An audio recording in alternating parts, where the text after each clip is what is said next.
So Nick, what do you reckon? Quen flag flying in the background? It's beautiful. I love it. Like I've always been really impressed by that symbol. It's simple, it's powerful, it's evocative, it's intriguing. Yeah. And yeah, I'm really proud that Vita Sapien has initiated an alliance with Rising Tide at this year's People's Blockade of the world's largest coal port. Yeah, so we're down here in Newcastle, Sunday afternoon. The rebels, cheeky rebels, thousands upon thousands of them, hundreds puddled out into the shipping channel to have it forcing coal ships to change their evil plans. Thwarting a symbolic victory, but sends a powerful message, I think. So, what can you tell us what the symbolic victory was, Guy? Well, the symbolism is that you think that, some people think that the fossil fuel industry is all powerful and that they can just do whatever the hell they like. Well, they weren't able to do what the hell they like today because they had to actually turn back and go back to their anchorage and wait for the police to round up all the cheeky rebels. And by about 2:45 in the afternoon, we got word from one of the organisers who had spoken with the CEO of the Port Authority of New South Wales that the port was basically closed for the afternoon.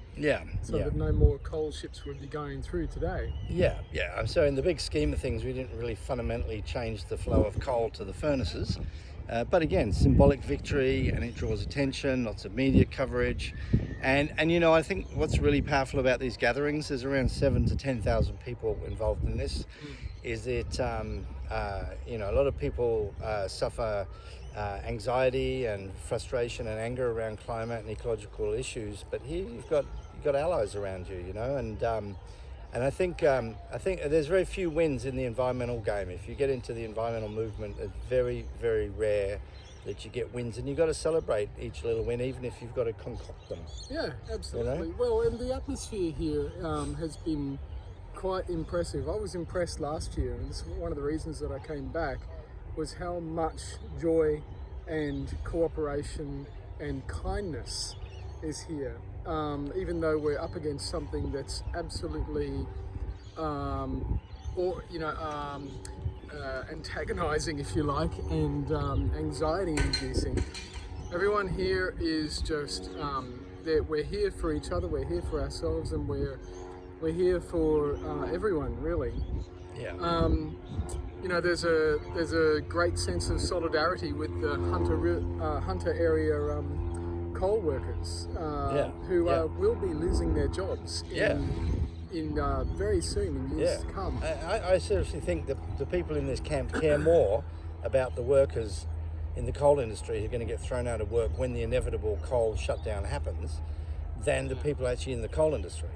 Yeah, certainly more so than the coal CEOs, for example. So it is an amazing atmosphere here, and I think that the organisers, all the volunteers, are so generous and so dedicated, and everyone here has been so grounded as well. Like there's been a lot of common sense and good sense applied. In this whole endeavour.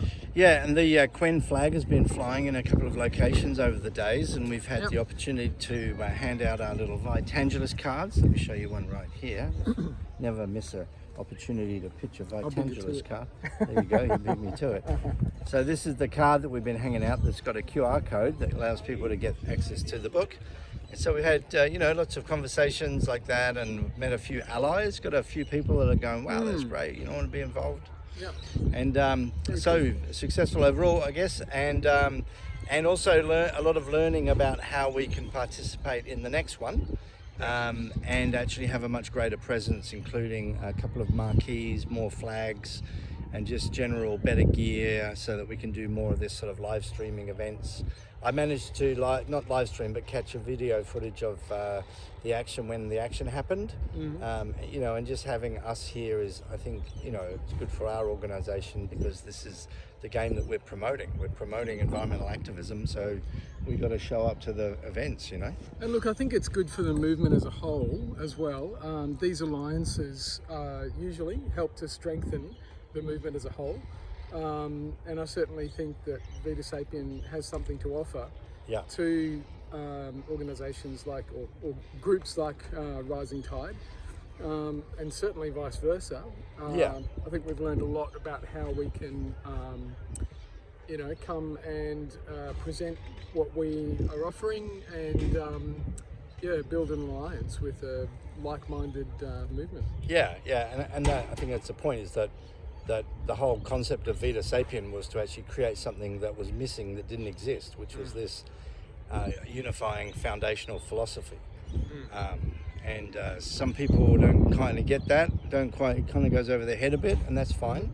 And other people, they go, wow, love it, or they say, there are certain parts of it that they like. And in fact, that guy that I did the interview with today, he was saying, look, the whole idea of bringing in that spiritual narrative around environmentalism, that's something that was missing, and that's something that's in the book. Fantastic.